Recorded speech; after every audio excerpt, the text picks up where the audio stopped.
हो जाएंगे तो हमें कौन पहचानेगा। भाई अच्छे हो जाएंगे, पढ़ लिख लेंगे, रोजगार हो जाएगा, प्रदेश और उत्तम सर्वोत्तम हो जाएगा। तो सर्वोत्तम आदमी तो सर्वोत्तम व्यक्ति को तलाशता है ना। तो उत्तम लोग तलाश से कहेंगे यार यार हम लोग तो ठगों में हैं, हमने ठगा है, निषादों की नौकरी ठगा है, निषादों का आरक्षण ठगा है। तो निषाद तो पहचानेगा नहीं कभी। जब निषाद पढ़ लिख लेगा, निषाद आगे बढ़ जाएगा, होशियार हो जाएगा, समझदार हो जाएगा, तो कहेंगे अरे अरे बेईमान लोग हैं, इन्हें घास भगाओ। ये लोग अपना उठवाते हैं झंडा और पीठ पर जाते हैं डंडा, है बनाते हैं अंधा और चलाते हैं लूट का धंधा। अब लोगों ने अपना बना लिया झंडा, हैं, और ले लिया डंडा, उसमें लगा लिया अपना झंडा। अब नहीं बनेंगे अंधा, अब बंद कराएंगे उनका धंधा। तो इसलिए सपा बसपा कांग्रेस परेशान है कि 18% मुसलमान तो आराम से लेके हम सत्ता में थे। ये 18% निषाद मोदी पास हैं। अब कैसे निषादों को भरमाएं। अब निषाद इधर होने वाले नहीं हैं, सब जय निषाद राज जय श्री राम वाले हैं। अब जय श्री राम के खिलाफ बोलेंगे तो जय निषाद राज चुप थोड़ी रहेंगे, और जय निषाद राज खिलाफ बोलेंगे तो चुप नहीं रहेंगे। तो जो झंडे का स्वागत करता है वो भाई है। जय निषाद राज के झंडे का स्वागत करता हो तो 18% निषादों ने ठाना है, एक ही माना है कि जो हमारे झंडे का स्वागत करे वो भाई है, और जो विरोध करे वो कसाई है। तो मोदी योगी झंडे का स्वागत कर रहे हैं, जय निषाद राज के नारे का, भगवान राम निषाद राज की 56 फुट की मूर्ति लगा रहे। ये सारा कुछ है। ये सब होने के बावजूद निषाद कहाँ रहेंगे। अतिथि निषाद के घर जाके मोदी चाय पी रहे हैं, गरीबी नज़दीक से देख रहे हैं। तो जब डॉक्टर नज़दीक से एक्सरे करके रोग पहचाने तभी दवाई देगा ना। ये लोगों ने कहा अरे यार ये तो मल्लाहवा है, बदबू देते थे निषाद, केवटा है तो अरे यार मछली मारने वाला, नाव चलाने। ये कभी देखा ही नहीं कि भगवान राम को भी पार उतारने वाला है। कभी पहचाना नहीं इन बेईमानों ने कि निषाद हैं अंग्रेजों मुगलों को मौत के घाट उतारने वाले। अरे यार कहाँ से मल्ला आ गया, कहाँ से निषाद, ये केवट मल्ला कहाँ से आ रहे हैं सदन में, कहाँ से आ रहे। इन्हें बदबू देता था। अब जैसे अपना जय निषाद राज का नारा लगा दिया, जय श्री राम का साथ हो गया, मूर्ति लग गई भगवान राम का। अरे यार कहें ये तो केवटा मल्लावा नहीं है, तो निषाद राज की वंशज है। इतना खत्म होने बाद याद आ रहा है, अब क्या हो सकता है। इसलिए विभीषण लोग हैं निषादों में, वही से निषादों को सावधान करने आया हूँ अभी। धन्यवाद। ठीक है कि कुर्बानी खुले में ना हो, प्रतिबंधित, कहीं कहीं ये बात भी उठ रही, कुर्बानी की आवश्यकता क्या है। नियमता है कि दिलों के अंदर जो हमारे गलत विचार हैं उसकी कुर्बानी होनी चाहिए। किसी को काट देने से, किसी को मार देने से विचार थोड़ी बदलता है। हम आज के दिन में ठीक है, परंपरा है उनके यहाँ, लेकिन किसी ऐसा कोई काम न हो जिससे दूसरे की आत्मा जो है, दूसरे के विचारों पर उसका प्रभाव पड़े। अगर आप सड़क पर कुछ करते हैं तो निश्चित रूप से जो भक्त लोग हैं या जो लोग उस विचार से नहीं हैं तो उनको निश्चित रूप से धार्मिक नगरी से भी मांग उठ रही है कि हमारे यहाँ मथुरा से भी मांग। नहीं ना, आज के दिन में नहीं, हम नहीं। प्रतिबंध तो कैसे, प्रतिबंध हमारे यहाँ प्रतिबंध कानून से प्रतिबंध है कि इन जानवरों को आप बलि नहीं दे सकते, इन जानवरों को आप संरक्षित करेंगे। तो प्रतिबंधित जानवरों के लिए निर्देश जारी हुआ। और प्लस जहाँ खुले में नहीं, जो धार्मिक प्लेस है वहाँ आराम से अपना देखो, पूजा पाठ के एक स्थान निर्धारित होते हैं। सड़क पूजा पाठ नहीं होता, सड़क चलने के लिए होता है, वो आम नागरिक के लिए होता है। आम नागरिक हर धर्म के लोग होते हैं, तो हर धर्म के लोगों को, और धर्म अलग अलग है। तो इसलिए मैं चाहता हूँ कि वो सड़क पर नहीं, आराम से जहाँ जैसे मनाते रहे वैसे मनाते। लेकिन दिलों से अगर गंदगी निकाल, सर उपचुनाव को लेकर के काफ़ी चर्चा हो रही है और सीट को लेकर के खींचतान गठबंधन में नजर आ रही है। नहीं, कैसा तो कहीं खींचतान दिखाई नहीं दिया। एनडीए है, वो समय आने पर बैठक करती है, निर्णय लेती है, तालमेल मिलाकर आगे बढ़ती है। हम लोग एनडीए का मतलब जीत है, एनडीए का मतलब है कि देश में जश्न। एनडीए का मतलब है कि हम उस परंपरा को जो हमारी नष्ट भ्रष्ट किया था अंग्रेजों मुगलों ने, उसे फिर से स्थापित किया जाए। जनता का राज जनता के द्वार हो, याफिया माफिया ख़त्म हो जाए, ये देश में जो अमन चमन है फिर से कायम हो, उसके नाम से एनडीए है। और हम लोग इसीलिए जो देश को आज़ाद कराने वाली जाति है उसमें राजभर भी है, केवट मल्लाह भी है, कश्यप कहार दिवर है। जो सम्मान आज मोदी योगी के समय मिल रहा है इस जातियों को, 70 साल में जातियाँ उपेक्षित रही हैं। किस तरीके से इनको अपमान के दृष्टिकोण से केवटा मल्लाहवा कश्यप कहरा देवरा रेट ऐसे बोला जाता था। तो मैंने इस चीज़ को हम कह रहे हैं कि इस सम्मान प्राप्त करना, किसी समाज के लिए सम्मान बड़ी चीज़ होती है। तो मोदी जी ने आज देखो सुहेल देव राजभर के लिए कितना बड़ा पार्क बनाया, एक बहुत बड़ा भव्य उनका एक मूर्ति बनाया है। तो history is the mother of politics. इतिहास जो होती है राजनीति की माँ होती है। राजभर जी तो नहीं अगर समझ आज रहे क्या आज नहीं समझ क्यों नहीं रहे, आज के हम लोग बिना समझ के राजभर जी लगातार कह रहे हैं आज हमारा राजभर जी 27 में एक मिनट मेरी बात, कोई और तो आज निषाद राज का किला 56 फुट की है, तो उन्होंने सम्मान बढ़ा है। उस सम्मान के दृष्टिकोण से भारतीय जनता पार्टी बड़े भाई है, वो फैसला लेती है कि क्या होना चाहिए, हमें आगे 2027 में कैसे जीत होनी चाहिए, देश प्रदेश चलाना उन्हें। हम लोग अपनी समस्याओं के समाधान के लिए और समाज को सम्मान दिलाने के लिए आए। तो वो राजभर भाई की सीट रही है, किसी कारणवश वो जो है वो गलत कोर्ट ने रोक रखा, सीट उनकी है और हमको लगता है कि उन्हें मिलना चाहिए, उन्हें लड़ना चाहिए या भाजपा को देना चाहिए। लेकिन जैसे हमारी भी सीट थी मजमा, हमारी भी सीट कटहरी थी, लेकिन समय आने पर भाजपा ने कहा नहीं, हमें जीत में बदलना है और हम लोगों को आज उत्तर प्रदेश माहौल है। और निषादों के तो हमें दो ऑप्शन था, या तो हम झगड़ा करके लेते, झगड़ा करते तो निश्चित मिलता, नहीं समझे। लेकिन ये हुआ कि नहीं, उन्होंने कहा भाई दो ऑप्शन है, आप जीत के तो मैंने कहा कि मैं अपने कि हम जीत देंगे तो बदले में क्या देंगे। तो बदले में हुआ कि तो निषाद समाज का मेरा आरक्षण है, जो आज के दिन में जो 70 साल से सताए मुगलों अंग्रेज़ों से सताए गए लोग हैं, इनके आरक्षण के मुद्दे पर पहली बार है मुख्यमंत्री जी पहली बार पत्र लिखे आरजीआई को कि भाई बताया जाए कि केवट मल्लाह क्या है, सब कहाँ क्या है। तो उन्होंने बताया नहीं, केवट मल्लाह मझवार है, हमारे यहाँ अनुसूचित जाति की सूची में सूचीबद्ध है। सामाजिक न्याय मंत्रालय में ये मामला, ये नोडल विभाग है। सामाजिक न्याय मंत्री हमारे केंद्रीय माननीय गृह मंत्री जी हैं। अब गृह मंत्री जी अभिभावक हैं और हमारे समाज का जो टेबल, हमारे समाज की जो समस्या है उनके टेबल पर पड़ा हुआ है, तब वो कह दिए कि नहीं इस पर विचार किया जाएगा। तो 70 साल में तो कोई नाम लेने के लिए तैयार नहीं था निषादों के आरक्षण। सर अखिलेश जी तो बोल रहे हैं कि सच्चे ओबीसी के हितैषी तो हम ही हैं, योगी जी थोड़ी। और सत्ता में जाने के बाद पहले थे तो नहीं याद आते थे, तब कौन थे, अमर सिंह एंड कंपनी है ना, समझ गए ना, Amar Singh and company, Mukhtar Ansar and company, यही तो नज़र आती थी ना। बाकी कौन थे, Amar Singh and Azam Khan and company नज़र आती थी। सत्ता से बाहर होने के बाद अब सब नज़र आने लगे ओबीसी के हैं। सत्ता में जाने के बाद केवल जब ओबीसी के लोगों की नौकरी आती है तो केवल उनके मिल्कमैन लोगों को नज़र आता है, बाकी जातियों का हिस्सा कहाँ चला। ये मान लें कि अकल ठिकाने लग गई। निश्चित रूप से जातियाँ, पहले सोशल मीडिया नहीं था तब वो दलित की बेटी थी, ये पिछड़ों के नेता थे। लेकिन सोशल मीडिया में आने के बाद अब सही हो गया, सामाजिक न्याय समिति का रिपोर्ट आ गया कि जो अनुसूचित जाति की जो नौकरी है वो लेदरमैन में 3000 परिवार खा रहे हैं और ओबीसी की जो नौकरी है वो मिल्कमैन में कम से कम 3000 परिवार खा रहे हैं। बाकी उनके यहाँ कहाँ गए और जातियों के लोग।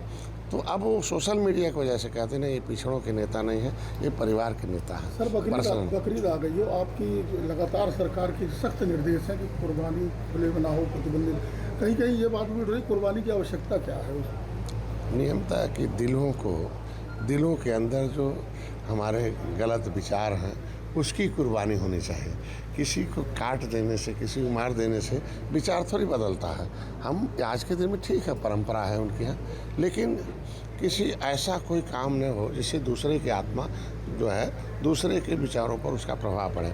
अगर आप सड़क पर कुछ करते हैं तो निश्चित रूप से जो भक्त लोग हैं या जो लोग उस विचार से नहीं हैं तो उनको निश्चित रूप से धार्मिक नगरी से भी मांग उठ रही है कि हमारे यहाँ मथुरा से भी मांग नहीं ना, आज के दिन में नहीं, हम नहीं प्रतिबंध तो कैसे प्रतिबंध, हमारे यहाँ प्रतिबंध कानून से प्रतिबंध है कि इन जानवरों को आप बलि नहीं दे सकते, इन जानवरों को आप संरक्षित करेंगे।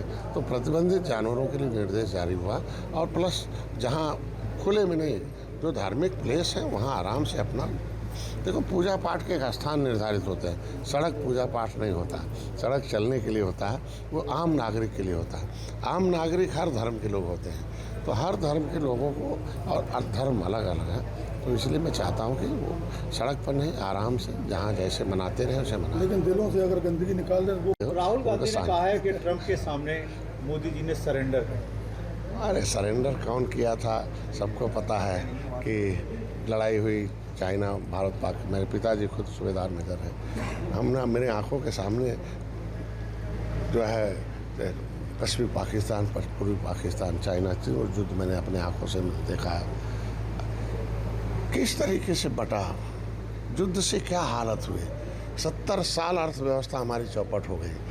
70 साल इस देश के लोग अर्थव्यवस्था को लाने के लिए मिट खत्म हो गया, पता ही नहीं था किस नंबर पर है।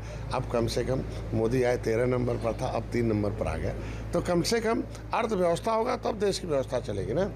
युद्ध में अर्थव्यवस्था खराब होगा। ये बुद्ध का देश है, हम युद्ध नहीं, हम चाहते जो अशुद्ध है उसे शुद्ध किया राहुल गांधी तो का जो अशुद्ध थे, आतंकवादी अशुद्ध है, वहाँ की जनता अशुद्ध नहीं है, वहाँ की सरकार अशुद्ध है।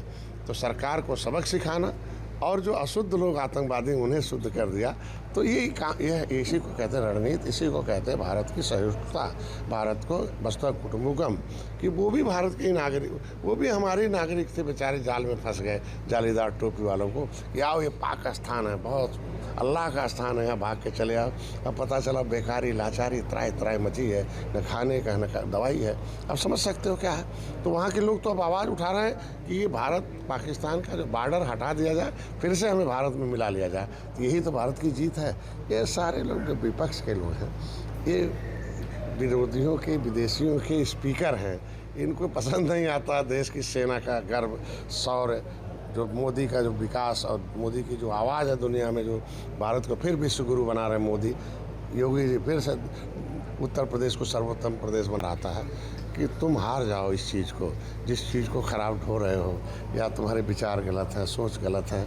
बच्चों के लिए सोचो ना भाई, स्वर्ग चाहते हो लेकिन वर्तमान में बच्चे को कहाँ चाहते हो। तो अगर आप बटन दबाओ तो हमारी सरकार में ही अंतर है। उनके सरकार, उनके लोग चाहते हैं कि धार्मिक रहें, बाकी सबसे मतलब न रहें। हम चाहते हैं इनके लोग जो धार्मिक के साथ साथ ये अधिकारी भी बने। इनका अधिकार बनता है, इनके बच्चे भी डॉक्टर, इंजीनियर बने, ये भी नेता बने, ये भी मंत्री बने, विधायक बने। हक है इनका। कट्टरता से थोड़ा सा निश्चित रूप से तभी संभव है जब वोट पाएंगे। The real God is voter in the democracy. इस युग का असली भगवान वोटर है, तो वो तो हर जाति हर धर्म का है ना। तो आप एक धर्म को चिढ़ा कर वोट नहीं ले सकते और एक धर्म से जीत भी नहीं सकते।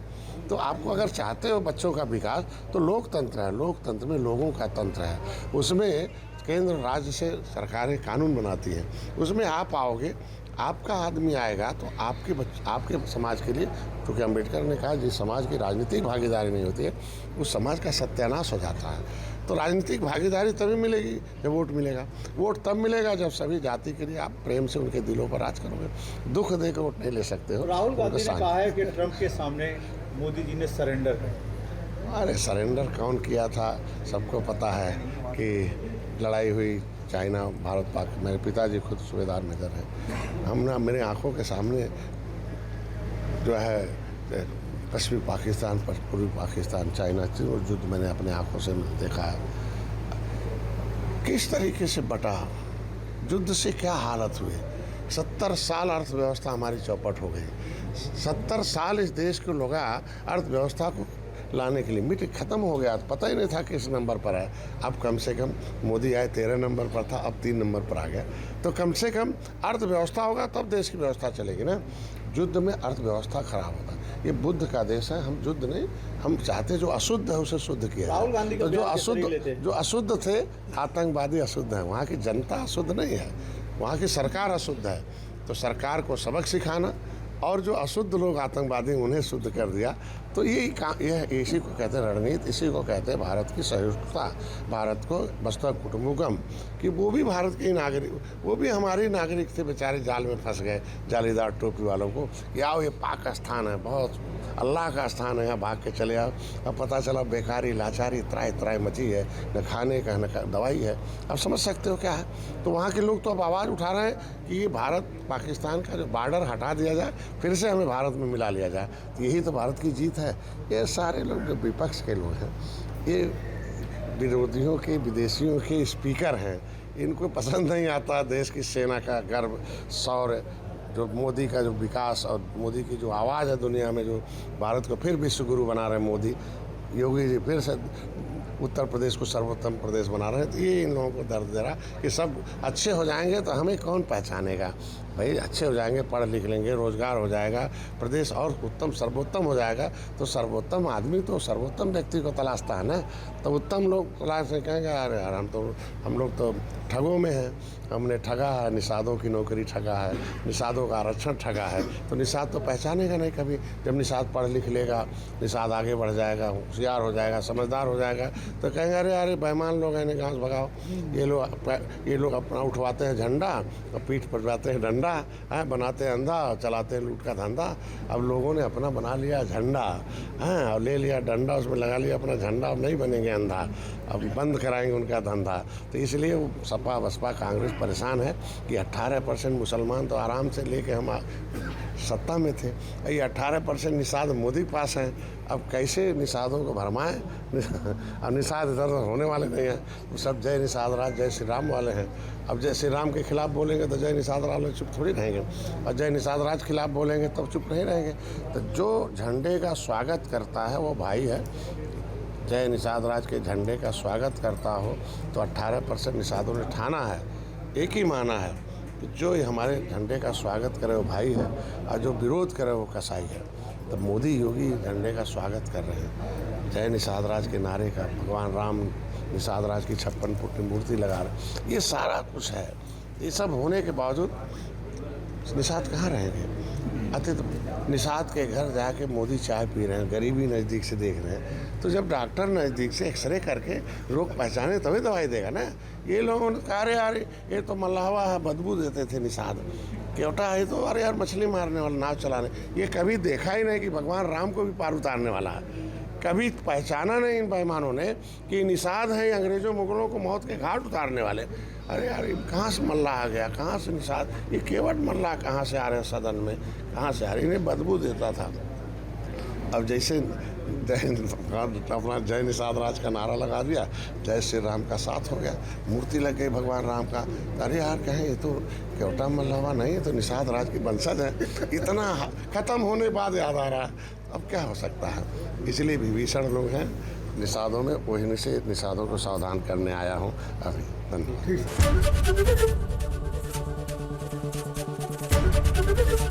एबीपी गंगा, खबर आपकी, जुबान आपकी।